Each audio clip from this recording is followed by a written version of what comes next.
23 minutes after the hour, guy who has a hungry heart for the city of Lansing and does all he can from coaching youth football to creating developments. By the way, including the one we're sitting in here, the Gillespie Group storefront studio right here in the Stadium District building across from the baseball stadium, a couple blocks from the Capitol, has become a sort of genuine tourist attraction here, and we're very proud to be here. It's not only on the radio on 12 stations across the state, it's on television as well, and it was all his idea, one of his big ideas. Another one of his big ideas was to redevelop what some people considered was a pretty decrepit area. The Lansing City Market was there for a long time and getting a little bit rough around the edges. And so now when we go down there, we see a brand new city market right on the river, right next to the Lansing Center and right across the street from the new Accident Fund building. All this development happening. And so what was intended to be right next to the city market was a mixed-use development project with residential, restaurants, so people could sit right on the river there, retail, you name it. It was all going to bring hundreds of people every day to downtown Lansing. Well, as I understand it, last Monday, the city council decided to essentially renege on a deal that was 2 years old that would have included brownfield incentives so that Pat could construct the $23.1 million marketplace. The city went in an uproar. People were in an uproar. What happened to this deal? We were supposed to have this project. The city council voted 4-4. And did it again yesterday against reconsidering the brownfield redevelopment plan. And the vote duplicated last week's. That means the people who dug in last week against it, Brian Jeffries, Carol Wood, Eric Hewitt, and Derek Quinney, again voted against reconsideration despite calls and letters and emails and people showing up in person yesterday wearing I Love Lansing t-shirts. They said no. All of those council people, except Jeffries, are up for re-election next year. And according to the Lansing State Journal, there are candidates jumping in right now to run for the city council based on what's happened. Pat Gillespie, the president of the Gillespie Group, is on the other end of our line. Have I properly sort of characterized what's gone on, Pat? Pretty much. You reopened the wound that I thought that was closing overnight. Oh, sorry about that.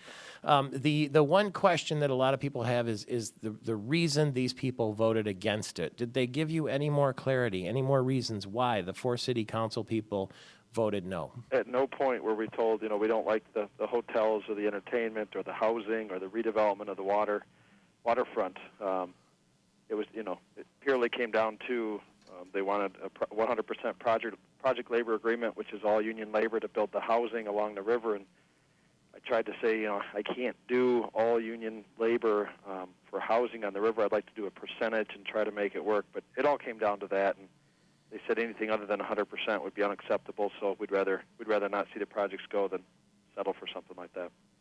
So they end up with zero. Zero. Yep. And the market downtown is really hot right now. We could have put another 300 to 400 people downtown immediately, living along the river's edge, which would help for other bars and restaurants and retail. The market's hot for that right now, especially with the Accident Fund headquarters coming online early next year. So it's disappointing. I don't know what we do now. Why do you think, after last Monday and all the media attention in the newspaper, on the radio, and the television, people sending letters, emails, asking these city council people, what's up with this? Nobody budged. Wonder why not? I wish I knew. I tried calling Brian Jeffries. I texted him. I emailed him, begging him to meet with me to say, what can we do? Let's figure this out. And I couldn't get a return phone call, a return email, a return text to even figure out what could be done to figure out something before last night. So it's confusing to me to want to invest.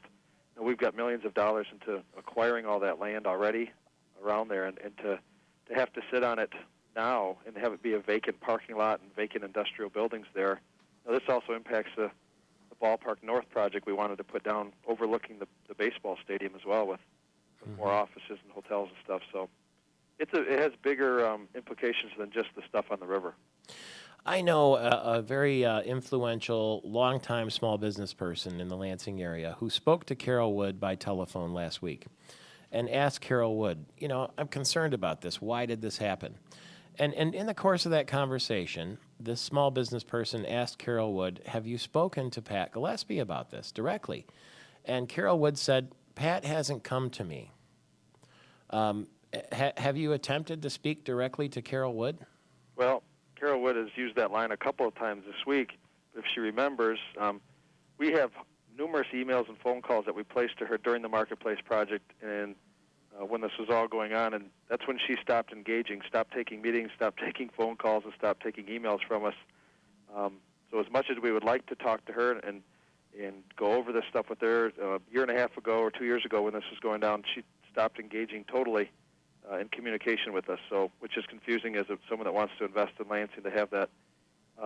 Yesterday she did take a meeting with one of our people and our brownfield consultant to go over her couple of questions. We answered them sufficiently. It showed that what she was thinking was in the wrong direction, and yet her decision still had nothing to do with rhyme or reason or fact. It was purely emotional based upon the labor issue. So I don't think there's anything we could have done that would have satisfied her.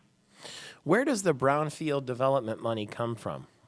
Well, basically that property has paid zero taxes. It's never been on the tax rolls because it's the city market. So we would, when we build a new project, say it's valued at $20 million, we would start paying taxes to the city. For example, of $200,000 a year, for taxes that have never been come in before. So we would spend millions of dollars to clean up the site, all the environmental contamination, and then after we paid the taxes, a portion of it would come back to us, say $150,000 to $160,000 a year for 4 or 5 years to help reimburse us for the brownfield cleanup. So it's basically our increased tax money coming back over a period of time. It's not the city's; they're not writing me a check or coming out of the city coffers. So it was your own investment, your own risk, really, and your own money to clean up the site to begin with. Absolutely, that's the confusing part. And we also, we notified them last night again that there's $1 million grant to clean up that site from the state of Michigan that's tied to the project. So their no vote basically said to the state of Michigan, we don't want your $1 million for the city of Lansing. Give it to Bay City or Traverse City or Kalamazoo, someone else that's progressive. And there's also another $900,000 Michigan business tax credit that was walked away from yesterday due to their decision. So right now we're figuring there's probably $2.5 million worth of state money or federal money that they have walked away from by that vote. And it didn't seem to bother them at all last night. You had a deal, as I understand it, 2 years ago. You own the land, right? We bought the land. We paid them $1.6 million, and they used it to build a new market. And the plan was to put up an urban village around it. So essentially, the city council's reneging on that original plan? Yeah, no question. They were to help us work with the environmental contamination and approve a brownfield plan so that we could begin construction and bring the development along the river. And I guess they were made aware of that, those 4 city council members, and that didn't seem to make a difference. Do you have any legal recourse? I'm sure there's options out there. We're just focusing on what happened and why it happened, and right now it's confusing to us, so we'll have to look at all that stuff as time goes on. Do you must feel a kick in the stomach for somebody who's willing to put up their own money, their own ideas, their own investment. You live here, you work here, and then to be told, no thanks. You know what? Being born and raised here, it makes it a little bit harder. It feels like a big slap in the face. We've focused basically all of our energies in our company. We said for the next 10, 15 years, let's try to make a dramatic difference in Lansing and focus most of our energies downtown making a difference. So we've done that. We've acquired properties. We've come up with some pretty cool dreams and visions. And to have them basically say no without any reason, without any stated reason, is confusing. There's a lot of anger and passion at the meeting last night from local business folks and local residents and local people that really care about wanting to see Lansing take the next step. So if there's any positive out of it, there was more passion and energy for Lansing than I've ever seen at City Council. Who feels like a winner this morning? You know what? I don't know. The 4 City Council members that decided, to vote against it, maybe the people that were fist pumping and chest bumping and celebrating last night, but I don't know. It's no development, it's no jobs, it's no housing, it's no revitalization of a new new buildings along the river. It's not the new hotels that will help the Lansing Center.